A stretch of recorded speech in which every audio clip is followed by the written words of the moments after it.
drink lots of water. We have to keep the machine going.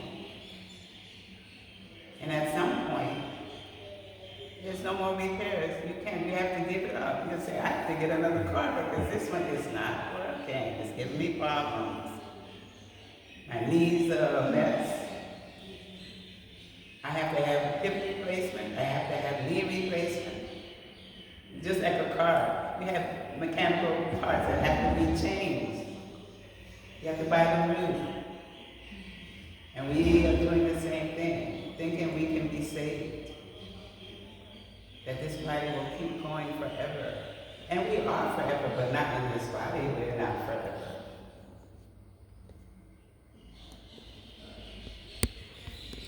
So the only remedy is for us to surrender to the Lord.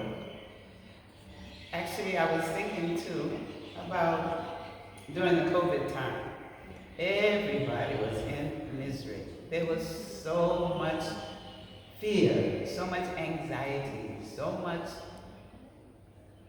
For me, this is the first time I have been in a situation that was catastrophic.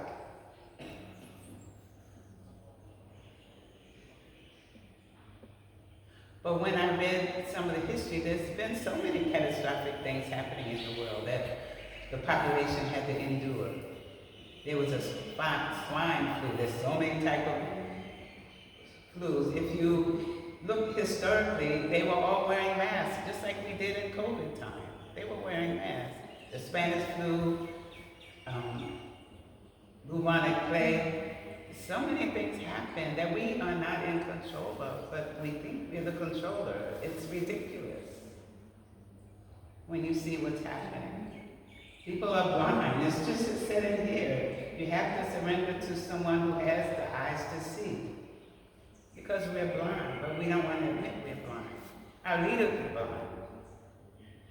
In fact, they're crazy. No. So when we wanted to come and we came, Krishna came with us, and he had a plan, and he had instructions. Now you have this body, this is what I want you to do. In fact, if someone can look up Canto 2, verse 4, chapter 4, verse 11. I was trying to remember it, and Krishna gave me a little intelligence to remember what it was about. But it's a very, it's saying that, can you look it up for me? You have it? 2:4:11. Canto 2, chapter 4, text 11. Chapter 4, text 11. And you can tell me what it says when you find it. Because we are not to do anything without the permission of Krishna. And I wrote that on the index card and I keep it with me to remember. The devotees of the Lord, while delivering speeches and describing the transcendental attributes of the Lord, do not think that they can do anything independently. They think that they can speak only what they are induced to speak by the Lord, the master of the senses, Krishna-Balaram.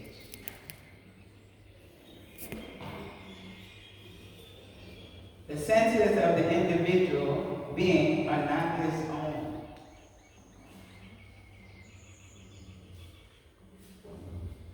The devotee knows that such senses belong to the Supreme Lord,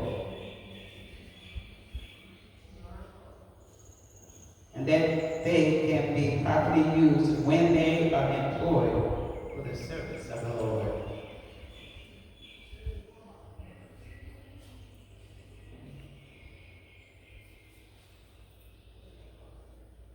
The senses are instruments and elements are ingredients.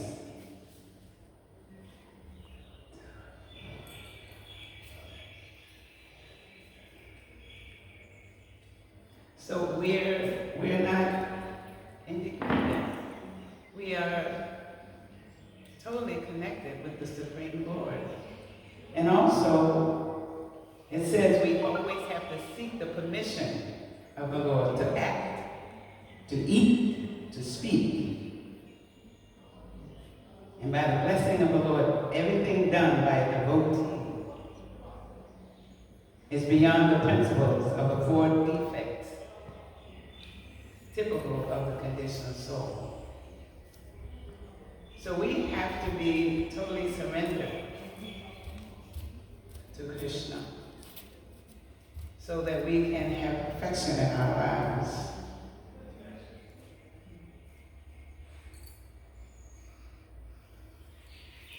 So the purpose of our life, I know when I was seeking spiritual knowledge, I always wanted to know, why am I here? What am I here for? What's the purpose of life? Why am I working so hard? You know, I used to tell my Guru Maharaj when I met him this, all you do is just work like a dog and then you die. What's in between? What's in between? And then when you're searching, Krishna answers your call because he sees that you have turned to him and want to understand why we're here, what is my success in life. And the good fortune you get is when you get a spiritual master who can tell you what to do, how to conduct your life. And of course we know we rebel sometimes against the instructions. Maybe we don't really appreciate it or like it.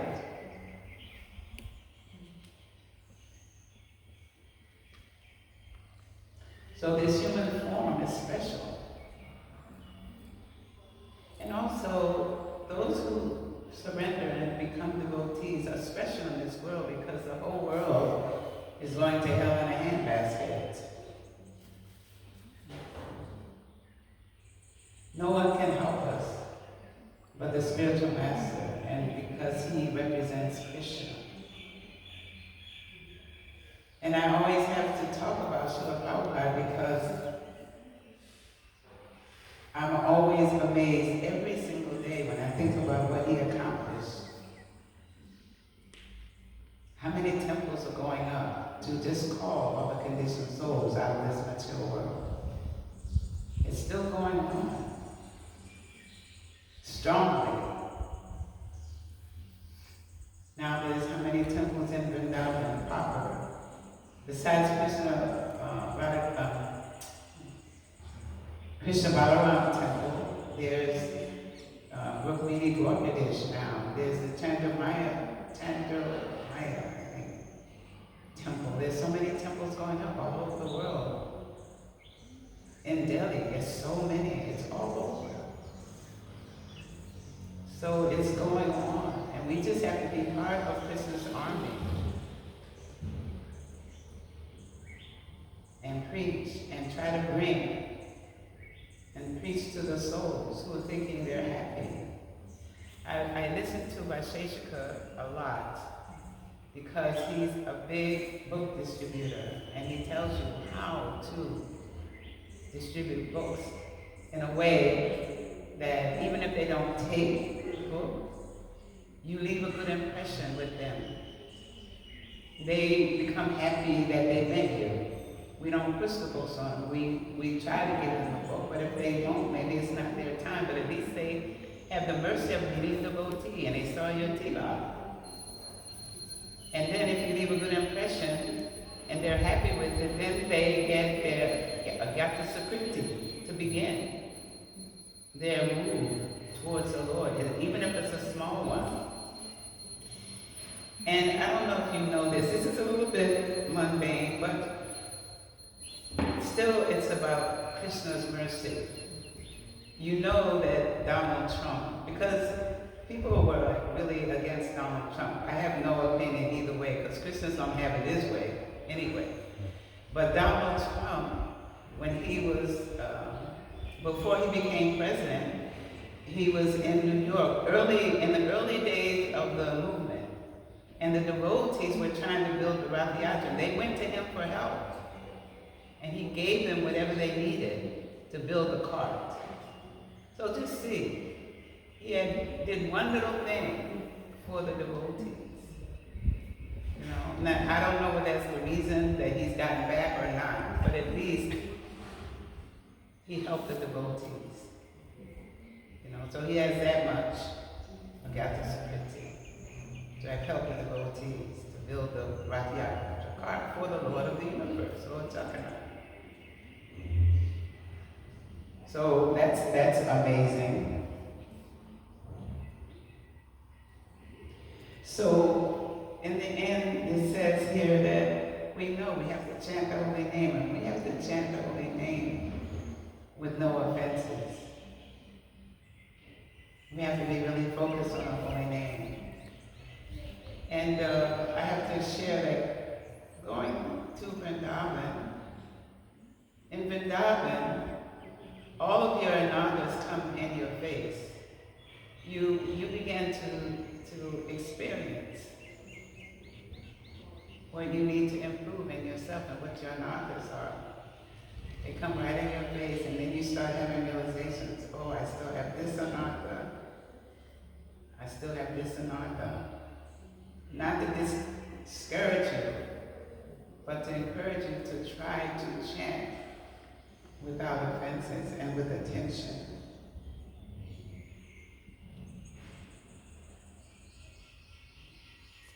So the process is to hear. One disciple of Srila Prabhupada asked Srila Prabhupada, I'm having so much problems with my mind. What can I do? When I try to chant, the mind just comes and tries to disturb me.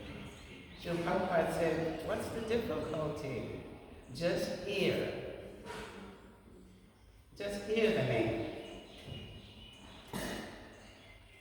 Just hear the name that you're chanting. No cell phone, no talking with other devotees unless it's an emergency. Find a quiet place and chant all the 16 rounds. And then it's said here that you can gradually come to understand our real position in life. And what is our real position? Das anudas anudasaha. We are the servant of the servant of the servant. Actually, the highest realization is we're not the body, nor are we Brahmana, Sattviya, Grihastha, or any of those, even though that's there. But the highest realization is I'm not any one of those. My eternal position, my eternal constitutional position is servant. We serve everybody. We serve the devotees. We serve the Lord. We serve the pure devotees. We have a mood of service. And then we become elevated to the transcendental position. We have to go beyond goodness, because even in goodness, you'll come back to this material world. We have to transcend the material energy. And then it said in that purport that then there's no impediments. There's nothing that's going to stop you from trying to reach the goal. And being satisfied in whatever position Krishna puts us. I was just talking earlier about, when we have difficulties or something happens, maybe we'll say, oh Krishna, why is this happening to me? What's going on? But we have to accept. We thank Krishna for when we get things that we think are nice and good. Oh, thank you so much, Krishna. You gave me this, you gave me this. Just before I left, I went to the U.S. earlier, And while I've been in Vrindavan, it's been quite difficult. I've moved to so many places because in Vrindavan, nothing is permanent. Even if you have lived in a place for, say, 3 or 4 years, something will happen. Even the landlord can come and tell you, Kartika's coming and I want this apartment, so you have to go. It's not like in the US, you don't have to leave the apartment. That's the breaking the lease, but in Vrindavan, it's not like that. They can tell you to go anytime, and you have to go. So I was in one place for 4 years. Then I went to another place for 6 months. Then I went to another place for almost a year. Then I had to move to another place. So imagine, and then when you're moving, it's not like modern truck, movers come, they help you move. You get a rickshaw, and they pile everything in the rickshaw. And then they tell you to get in, and they pile it, and then you say, but there's no room for me to sit. They'll say, yes there is. You can sit here. You know, it's about this much space. You know, but they wonder why you cause me. Just get in. Squeeze in, it's okay. So there's so many difficulties. But just before I left for the US, Krishna blessed me with a permanent place. And this is in the MVT, which Westerners stay in because there's a greenery there, you don't have to move, you know. So just before I left for the US, and I'm like, wow, thank you so much, Krishna, I'm so happy about it.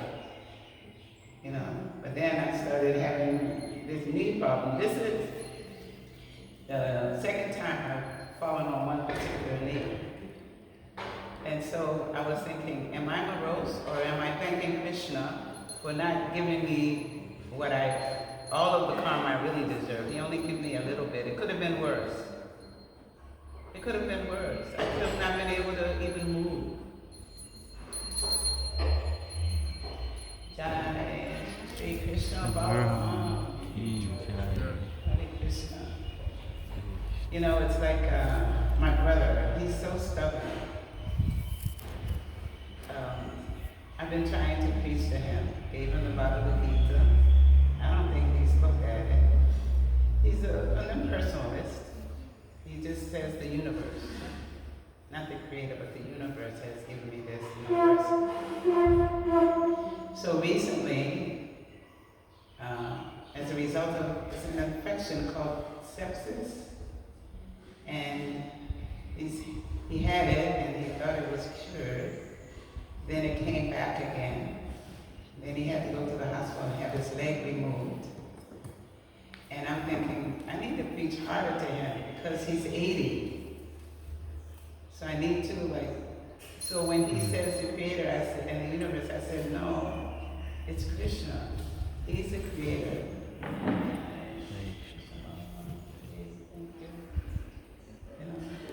So it's the stubbornness of the human being to think that it's okay, I can handle this. You know, he actually thinks he can handle it. I can handle this. I'm talking to all the people at the hospital, I'm telling them what to do. They should do this and do that. He's not, understanding who's controlling his life. But at least he says Hare Krishna. He used to say Namaste. And then I told him, we're not the Namaste people, we're the Hare Krishna people.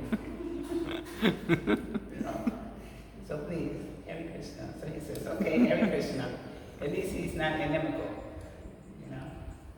So being satisfied in whatever, we have to be satisfied in whatever Krishna gives us. It may be difficult, of course, it may be a difficult situation, but we have to offer prayer. My dear Lord, thank you for not giving me worse. Because sometimes we may say, why me? But then we need to say, why not me? That means if we say, me, not me, why me, it means we want somebody else to have it, not us. Let somebody else have it. But I don't want it. So we just have to accept, whether we're happy, whether we're distressed. I want to go back to the COVID situation. So everyone was in fear. It was super crazy. We all know it was super crazy. And the whole world, not just one section, the whole world was distressed. All the living entities were distressed. But because we are under Krishna's guidance and his energy, then we can understand why things are happening the way they're happening. And Bhaktivedanta Damodar Maharaj, he was in Vrindavan for 9 months. We had his association. We were so fortunate. And they had closed the temple. So he told us all, just come here. Just be with me. And he was giving lectures 3 times a day. So we could be in a bubble. You know? So he could give us Krishna consciousness. So he could distract us from focusing on what's happening in the material world. And he gave us the spiritual world. And it was, I never forget it because it was so wonderful. It was very wonderful. And I always remember that. And Krishna made him stay 9 months. And he never stays that long in Vrindavan. And I was like, oh, this is so wonderful. Thank you, Krishna. We can just hear Krishna Katha all day long. No matter what difficulty is going on. And this is how we can get out of the material energy. Just surrender to Krishna. Just surrender to his plan for our lives. Just follow his lead. And get out of this material world and want to get out of here. We want to leave this material world, to go back home where we belong. There's a position up there that's vacant, and we're missing it. It's our position up there. And we're not there. We're not giving that service. So we should be anxious. We should hear. And whenever I hear the description of Krishna, I get so happy. Just one little verse I read yesterday, in the Bhagavatam. And at the end, it was describing, it was Vidura meets Maitreya. And Uddhava was talking about Krishna's very, very beautiful. And just that little sentence, very, very beautiful. Krishna is very, very beautiful. It just enthused me so much to know that he's so, so beautiful. We don't know how beautiful, but very, very. And for us as well, Krishna says in the Gita, we are very, very dear to him. Very dear. We don't want to go back. He wants us more than we want. He's been here millions and millions of lifetimes. So I'll end here because I want to at least talk. It's almost, what time is it? It's 10 minutes. Is that 10 minutes to 8? I can't see it from here. 8:40. 20 to 9. Huh? It's 20 to 9. 20 to 9. Oh, okay. So I want to read about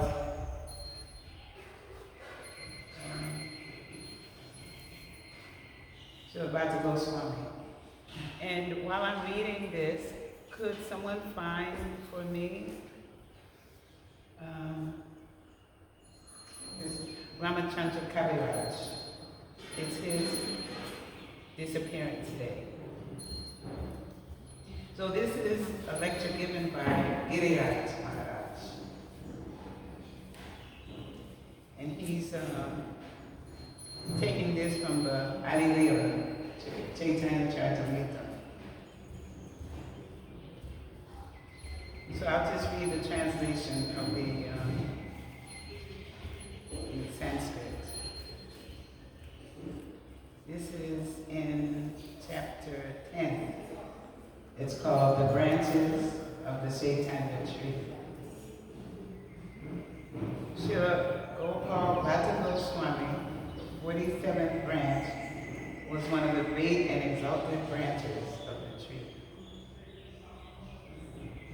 He always engaged in discourses about love of Godhead.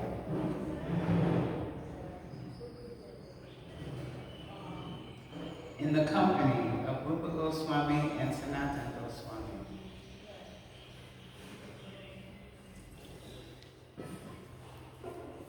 So I'll try to condense it.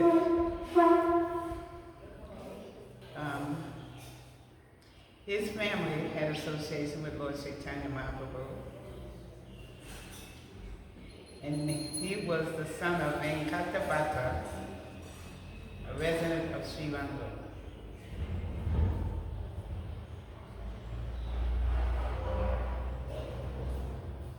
And his father belonged to the disciplic succession of the Ramanuja Sampradaya.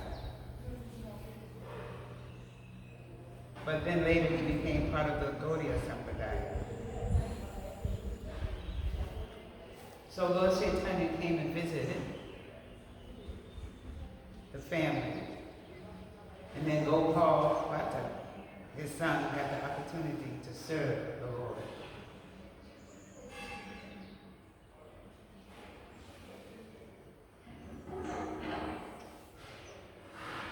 Then Sri Gopal Bhatta Goswami was initiated by his uncle. And his uncle was Prabodhananda Saraswati.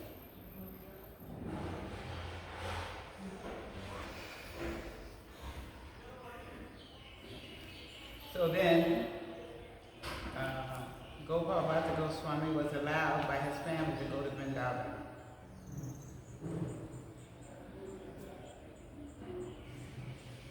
So Lord Chaitanya was later informed that Gopal Bhatta Goswami had gone to Vrindavan and met Sri Rupa and Sanatana Goswami. So Lord Chaitanya told Rupa and Sanatana to accept Gopal Bhatta Goswami and take care of him as their young brother.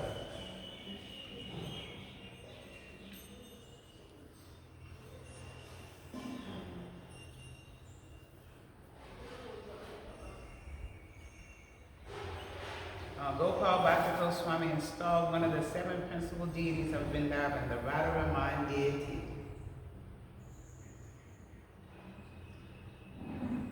And the priests of the Radharaman temple belonged to the Gaudiya Sampradaya.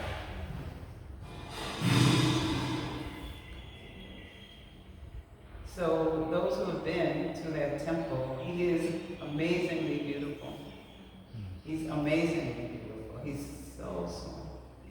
But he's like a king in Vrindavan. He's so amazing. He's beautiful. And I like the pictures of him when he's showing his teeth. He has teeth. And he shows them when he so desires to show him. And the really nice time to go is at Mongol Arti. Because then it's not really crowded and you can get a good, place to see.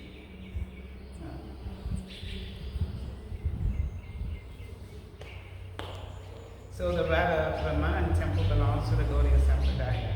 And actually Srila Prabhupada sent his disciple, Yamuna,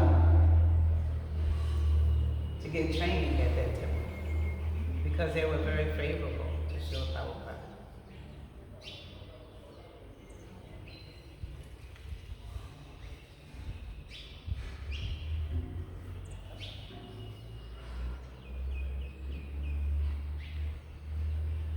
So I just want to tell the story about how Radharaman manifested. So this story about Gopal Bhatta Goswami. One story about Gopal Bhatta Goswami is that on the eve of Nrsimha Chaturdasi, all the other Goswamis and Vaishnavas in Vrindavan were preparing to worship their deities and hold festivals. Gopal Bhatta Goswami had only a Shalagram Shila. He didn't have a deity with arms and legs and a body that he could dress and decorate. So he was feeling deprived of the opportunity to serve like the other devotees who had deities they could serve in these ways. And out of Gopal Bhatta Goswami's strong desire, a Shalagram Shila became manifest in the form of Radharaman. Radharaman is considered the most beautiful deity of Krishna. He is the one original deity of the Goswamis that has remained in Vrindavan, while the others had to be taken elsewhere for fear of the Muslim invaders. You know, Aurangzeb, he's the one that tore down part of the temples. He was the one that was destroying all the deities. They went to Jayapur, Kerala and Jayapur.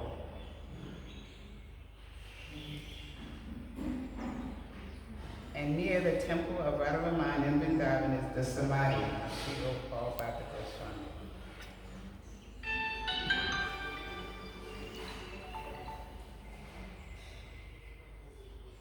And when you go to Vrindavan, you can also visit his spiritual masters, his Shiksha Guru, Prabodhananda Saraswati is there near Kaliyagat if you go to Vrindavan. His Samadhi is there. Then from there we go to Srila Sanatana Goswami Samadhi. He was the most senior. He was a close associate and instructor of Gopal Bhatta Goswami. And Gopal Bhatta Goswami worked with Sanatana Goswami to produce the great treatise Hari Bhakti Vilas. So that's just a little synopsis of his life. There's a book that I really like and I treasure it. It's called The Six Goswamis of Vrindavan, the Six Goswamis. And it gives the history of all of the six Goswamis, their lives. If you can get that book, do you have that book here? No? You don't have the book? It's really a nice book. I mean, everybody's on a cell phone. Everybody feels like, when I'm on a cell phone, I can find it. I get a book. But I like the book. For some reason, I don't particularly like doing this on the cell phone. I like the book in my hand.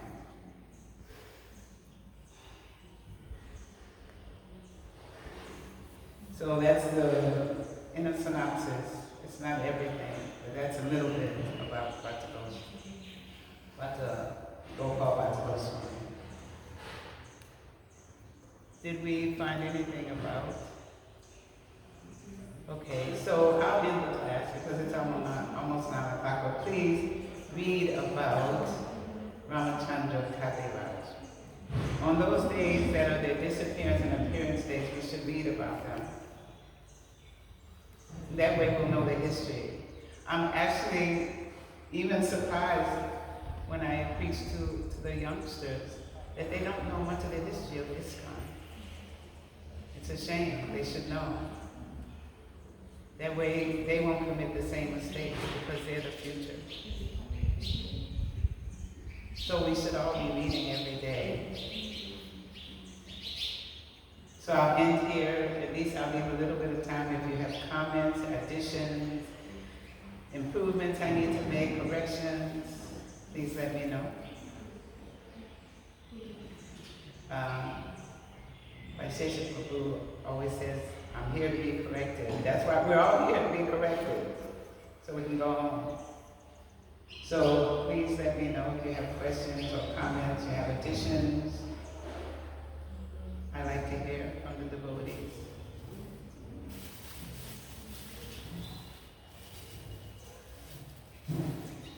Hare Krishna Prabhu. Thank you for the nice lecture, Mataji. In the purport, in the final part, it was mentioned that everybody should be satisfied with whatever position he is, and he should use that position in devotional service. Then this will be like the perfection of that person's life. Now, you also mentioned that to be satisfied in one position is a very challenging position. It's very difficult. In that relation, we have mantra bhakti to Swami. We make negative thing positive, and we make positive more positive. So can we say that we can apply this formula in making a person satisfied with whatever he has, in whatever position he is? And if he is going through a difficult time, then it's like a negativity for him. He is in a negative situation. Now we have to make it positive. By doing this positive, to transform it into positive, like you're telling, we should realize that Krishna, the pain that he is giving to me is very little. By his mercy it is little. I ought to have got more.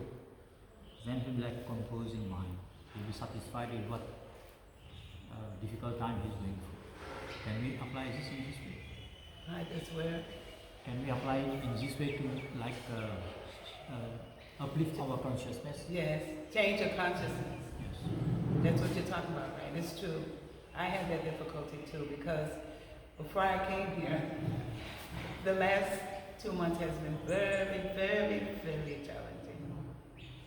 And the first injury I had was I went to a retreat. And this was just maybe 2 months ago. And it was given by Bhakti Vigyan Maharaj. He has a new project in Govardhan called Sri Rupa Seva Kunj. And I was just going to the retreat because I wanted to hear from him. He's very enlightened. But then, and the place was construction because it's new. So I was coming home at night from the lecture and I fell totally hard on cement blocks. I didn't see it. I tripped over and twisted my leg and cut my leg and so many things happened. And it was very painful and I couldn't do anything. I had to stay in my room. I couldn't attend any of the lectures. And then after 2 days of sitting in my room, I decided to go back to Vrindavan. I felt like I could be more positive in Vrindavan than just sitting in the room. You know, but it's very challenging to accept, you know, but what I did when I went back was I just tried to work on the injuries, but I also started reading more because then you can see it as an opportunity to read if you haven't been reading, to chant more if you haven't been chanting more, because 16 is just the minimum. That's like the bottom. We need, my realization also in being in Vrindavan, you have to chant more rounds. There's no choice. You can't just chant 16. You have to do more. You have to do more. It's not enough because so many challenges come. So that's the benefit of being there. You have the realization, I better do more than a minimum. Actually, Bhaktisiddhanta Saraswati Maharaj said 64. You know, 64 rounds. I think Bhaktisiddhanta Maharaj has a day when you do 64, no? Ekadashi. No? On Ekadashi. Ekadashi. Yeah, do 64. I think a lot of us may find that difficult. I think I find it difficult. You know. But what helps is try to fast. I drink water. I have to drink water. I need the water. I drink water. But then if we calm down our senses, it helps calm down the senses. Then we can chant 64 rounds. But yes, and so I started seeing whatever was happening is, everything was good up until then, you know? And then I just thought, okay, Krishna, you gave me happiness and now you're giving me distress, what can I do? It's just accept and chant more your holy name. So it's right, if you change, I had to change my thinking about what was happening. Because if you keep in the negative, it becomes more negative. And Guru Maharaj is right, change your thinking about what's happening. And always see that what we consider good and bad, what we label as good and bad, we're devotees. Everything's good. Business good, everything is good. Everything. No? It's good. Everything's good. Any other questions? Is that okay? Yes. Any other questions? Everybody's like, Krishna-Balaram. No more questions? I thank you so much for giving me this opportunity to share and giving me this opportunity to be a class. Thank you so very much. All glories to the devotees. Hare Krishna. Hare Krishna. Her Grace Kartamisha Mataji ki, Jai. Prabhupada ki. Jai